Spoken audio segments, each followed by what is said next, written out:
ലതാറാം എഴുതിയ നിശബ്ദതയും സൈലൻസും. 2 ദിവസമായി കുവൈറ്റുകാരുടെ 25 ഏക്കറിന് മുകളിലൂടെ ഒരു പരുന്ത് വട്ടമിട്ട് പറക്കാൻ തുടങ്ങിയിട്ട്. തോട്ടം കുന്നിൻ മുകളിലായതുകൊണ്ട് പ്രദേശവാസികളെല്ലാം ശ്രദ്ധിക്കാനും സംസാരിക്കാനും തുടങ്ങിയിരിക്കുന്നു. ഭാര്യ മരിച്ചതിന് ശേഷം തോട്ടം കാര്യസ്ഥനായ വിനോദിനെ ഏൽപ്പിച്ച് കുവൈറ്റ് മുതലാളി ഇസഹാക്ക് ഇളയ മകളുടെ കൂടെ കുറച്ച് ദൂരെയാണ് താമസം. 2 ആൺമക്കളുള്ളത് കുടുംബസമേതം കുവൈറ്റിലാണ്. മണലാരണ്യത്തിൽ കിടന്ന് 10-40 വർഷം കഷ്ടപ്പെട്ടുണ്ടാക്കിയ സ്വത്തും മുതലുമാണ് വെള്ളിത്തോട് ഗ്രാമത്തിലെ 25 ഏക്കറും പല കെട്ടിടങ്ങളും. അങ്ങനെയാണ് ഇസഹാക്കിന് കുവൈറ്റ് മുതലാളി എന്നുള്ള പേര് കിട്ടിയത്. ശശാങ്കന് ഒരു സമാധാനവുമില്ല. ഇന്നിപ്പോൾ 4-5 ദിവസമായി പനിച്ച് കിടക്കാൻ തുടങ്ങിയിട്ട്. 500 അല്ല 1000-ന്റെ പാരസെറ്റമോൾ കഴിച്ചാലും പേടിപ്പനി മാറില്ലെന്നറിയാം. കയ്യും കാലും കുഴയലും കൂടെ ഒന്നിനും രണ്ടിനും പോകണമെന്നുള്ള തോന്നലും ഒക്കെ കൂടി ശശാങ്കൻ ആകെ ഒരു പരുവത്തിലായി. ഭാര്യ സുശീലയാണെങ്കിൽ കട്ടക്കലിപ്പിലും. കൊടുമഞ്ഞും തണുപ്പും കൊണ്ട് പുലർച്ചെ കോഴി കൂവുമ്പോഴുള്ള നടത്തം വേണ്ടെന്ന് പലവട്ടം പറഞ്ഞതാണ്. ആര് കേൾക്കാൻ? തന്നെ വരുത്തി വെച്ചതല്ലേ, അനുഭവിച്ചോളാൻ ഇടയ്ക്കിടയ്ക്ക് പറഞ്ഞിട്ട് പോകും. പന്നി വളർത്തലും പന്നിവെട്ടുമാണ് ശശാങ്കൻ്റെ തൊഴിൽ. ആഴ്ചയിൽ 1-2 തവണ ശശാങ്കൻ്റെ പന്നി കറി വെച്ച് കൂട്ടിയില്ലെങ്കിൽ പ്രദേശവാസികൾക്കൊരു ഏനക്കേടാണ്. നല്ല വരുമാനമുള്ള തൊഴിലായതുകൊണ്ട് സഹായത്തിന് ഒരു ബംഗാളിയെയും കൂട്ടി. അന്യസംസ്ഥാന തൊഴിലാളികൾക്കെല്ലാം മലയാളികൾ ഒരേ പേരിട്ടിട്ടുള്ളൂ, ബംഗാളി. ശശാങ്കനും അങ്ങനെ തന്നെയാണ് വിളിക്കുന്നത്. അവൻ്റെ കാലിലാണെങ്കിൽ വീണു പരിക്ക് പറ്റിയതിൻ്റെ കെട്ടുള്ളതുകൊണ്ട് ചെറിയൊരു ഞൊണ്ടലോട് കൂടിയാണ് നടത്തവും. അവനാണിപ്പോൾ ശശാങ്കൻ്റെ അടുത്ത് നിന്ന് മാറാതെ ശുശ്രൂഷിക്കുന്നത്. ഇതൊക്കെ കാണുമ്പോൾ സുശീലയ്ക്ക് എന്തോ ഒരു പന്തികേട് തോന്നാറുണ്ട്. മുഖത്ത് ചോദ്യചിഹ്നമിട്ട് ഇവരെ ഇടയ്ക്കിടയ്ക്ക് നിരീക്ഷിക്കുന്നുമുണ്ട്. പോരാത്തതിന് ശശാങ്കൻ്റെ മൊബൈൽ ഫോണും കാണാതായി. ശശാങ്കന് പനി എങ്ങനെയുണ്ട് സുശീലെ? ഗോപാലനും ചന്ദ്രനും വാസുവുമാണ് സുപ്രൻ്റെ ചായക്കടയിലെ കൂട്ടുകാരാണ്. സുശീല അവരെ അകത്തേക്ക് വിളിച്ചു. ഇവരെ കണ്ടതും ശശാങ്കൻ എണീറ്റ് തലയിണ ചുമരിൽ ചാരി വെച്ച് ഇരുന്നു. നീ പുറത്ത് എന്തെങ്കിലും അറിയുന്നുണ്ടോ ശശാങ്ക? കുവൈറ്റ് എസ്റ്റേറ്റിൽ എന്തോ ചത്ത് ചീഞ്ഞ അസഹ്യമായ മണം പരക്കുന്നുണ്ട്. വിറകിന് പോയ പെണ്ണുങ്ങൾ പറമ്പിൽ കയറാൻ കഴിയാതെ തിരിച്ചു പോന്നു.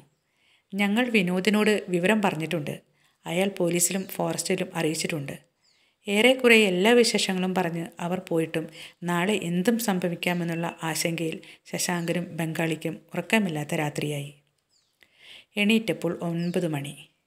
നേരം വെളുത്തപ്പോഴാണ് ഒന്ന് കണ്ണടച്ചത്. സുശീല തന്ന കട്ടൻ ചായ കുടിച്ചുകൊണ്ട് ഉമ്മറത്തിരിക്കുമ്പോഴാണ് +2-ന് പഠിക്കുന്ന മകൻ യദു തിരികെ ഓടിക്കതച്ച് വരുന്നത്. അച്ഛാ, 25 ഏക്കറിൽ കടുവ ചത്ത് കിടക്കുന്നു. ആരോ കെണി വെച്ച് അതിൽ കുടുങ്ങിയാണ് ചത്തത്. ജഡം അഴുകിയിട്ടുണ്ടെന്നാണ് പറഞ്ഞു കേട്ടത്. നമ്മുടെ നാട്ടിൽ പന്നിശല്യമല്ലാതെ കഴുവയും പുലിയും ആനയും ഒന്നും ഇറങ്ങിയ ചരിത്രമുണ്ടായിട്ടില്ലല്ലോ അച്ഛാ. പക്ഷേ ഇതെങ്ങനെ? കവലയിൽ എല്ലാവരും പരിഭ്രാന്തരാണ്. പോലീസുകാരും വനം വകുപ്പുകാരും എല്ലാവരും കൂടി വലിയൊരു ജനക്കൂട്ടമുണ്ടവിടെ, യദു പറഞ്ഞു. യദു പറഞ്ഞു തീരുന്നതിന് മുമ്പേ ശശാങ്കൻ്റെ ബോധം പോയി നിലത്ത് വീണു. യദു അമ്മയെ വിളിച്ച് നിലവിളിച്ചു. പന്നിക്കൂട് വൃത്തിയാക്കിക്കൊണ്ടിരുന്ന സുശീലയും ബംഗാളിയും ഓടി വന്ന് ശശാങ്കനെ എടുത്ത് അകത്തെ കട്ടിലിൽ കിടത്തി. മുഖത്ത് വെള്ളമൊഴിച്ച് ബോധം വന്നപ്പോൾ ശശാങ്കൻ ഭാര്യയെയും മകനെയും കെട്ടിപ്പിടിച്ച് ഉറക്കെ കരഞ്ഞു. കൂട്ടത്തിൽ ബംഗാളിയും. ഉണ്ടായ കാര്യങ്ങളെല്ലാം സുശീലയോടും മോനോടും ശശാങ്കനും ബംഗാളിയും തുറന്നു പറഞ്ഞു. വല്ലപ്പോഴും നമ്മളിവിടെ വെട്ടുന്ന പന്നിയിൽ 25 ഏക്കറിൽ നിന്നും കെണി വെച്ച് പിടിക്കുന്ന കാട്ടുപന്നിയും ഉണ്ടായിരുന്നു എന്ന സത്യം സുശീലയ്ക്ക് അത്ഭുതമായി. അന്നും ഞങ്ങൾ തലേ ദിവസം രാത്രി പന്നിക്ക് കെണി വെച്ചിറങ്ങിപ്പോന്നതാണ്. വെളുപ്പിന് ചെന്ന് നോക്കുമ്പോൾ കടുവ കുടുങ്ങി ചത്തു കിടക്കുന്നു. ഞങ്ങൾ പേടിച്ചോടിയ ഓട്ടത്തിൽ മൊബൈലും നഷ്ടപ്പെട്ടു. അതെങ്ങാനും തോട്ടത്തിൽ നിന്ന് കിട്ടിയാൽ പിന്നെ ജീവിച്ചിരുന്നിട്ട് കാര്യമില്ല. വരുന്ന വഴി സുപ്രൻ്റെ കടയിലും കയറിയിരുന്നു. സുശീല തലയിൽ കൈവച്ച് തളർന്നിരുന്നു. മോൻ അച്ഛനെ കെട്ടിപ്പിടിച്ച് കരഞ്ഞു. ഒന്നുകൊണ്ടും പേടിക്കണ്ട സുശീലാമ്മേ, എന്തു വന്നാലും ഞാൻ ഏറ്റെടുത്തോളാമെന്ന് ബംഗാളി ആശ്വസിപ്പിച്ചു. പെട്ടെന്ന് തന്നെ സുശീല കണ്ണും മുഖവും തുടച്ചെഴുന്നേറ്റു. നിങ്ങൾ ഒന്നും കണ്ടിട്ടുമില്ല കേട്ടിട്ടുമില്ല, സമാധാനപരമായിട്ടിരിക്കെ. ഞാൻ കവലയിൽ പോയി വിവരങ്ങളെല്ലാം അറിഞ്ഞു വരാമെന്ന് ശശാങ്കനോട് പറഞ്ഞു. പുറത്തേക്കിറങ്ങിയപ്പോഴേക്കും സുപ്രൻ ഓടി വന്നു. അറിഞ്ഞില്ലേ, വിനോദിനെയും കുവൈറ്റ് മുതലാളിയെയും അറസ്റ്റ് ചെയ്തു. 1972 വൈൽഡ് ആക്ട് പ്രകാരം വൈൽഡ് ലൈഫ് ആക്ട് പ്രകാരം കെണി വെച്ച് പിടിക്കുന്നത് നിയമവിരുദ്ധമാണെന്നും ജാമ്യമില്ലാത്ത വകുപ്പാണെന്നുമാണ് ഫോറസ്റ്റർ സുഗുണൻ പറഞ്ഞത്.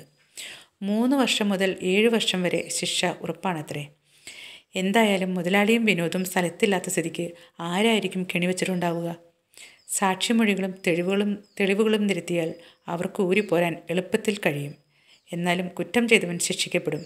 പന്നിയായാലും കടുവയായാലും ശിക്ഷ ഒന്നു തന്നെയാണ്. ശശാങ്കൻ്റെ കഠിനാധ്വാനമാണ് ഇന്ന് കാണുന്ന സൗകര്യങ്ങൾക്കൊക്കെ കാരണം. സുശീലയുടെ താലിമാല പണയം വെച്ച് വാങ്ങിയ 4 പന്നിക്കുഞ്ഞുങ്ങളിൽ നിന്നും തുടങ്ങിയ ജീവിതമാണ്. വർഷങ്ങൾക്കിപ്പുറം ജീവിതം പച്ച പിടിച്ചപ്പോൾ അതിമോഹം തലയ്ക്ക് പിടിച്ചു.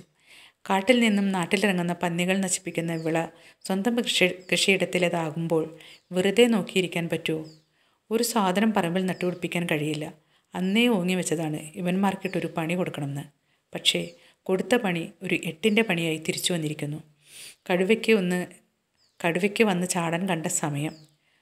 കുറ്റം ചെയ്തു, ശിക്ഷിക്കപ്പെടും. തെളിവായി എൻ്റെ ഫോണും തോട്ടത്തിൽ നിന്ന് കിട്ടും. ശശാങ്കൻ നെഞ്ചു തിരുമ്മി. താൻ പിടിക്കപ്പെട്ടാൽ അഭിമാനത്തിനാണ് ക്ഷതമേൽക്കുന്നത്. നാട്ടുകാരുടെ ഇടയിലും സുപ്രൻ്റെ ചായക്കടയിലും ഞാനൊരു ചർച്ചാ വിഷയമാകും. ഇതുവരെ ആർക്കും ഒരു സംശയവും തോന്നിയിട്ടില്ല. എന്തു വന്നാലും നേരിടാനൊരു മനക്കരുത്ത് ശശാങ്കനുണ്ടായി. അയൽ കിടന്ന ഷർട്ട് എടുത്തിട്ട് ബംഗാളിയെയും കൂട്ടി ശശാങ്കൻ സുപ്രൻ്റെ ചായക്കട ലക്ഷ്യമാക്കി നടന്നു.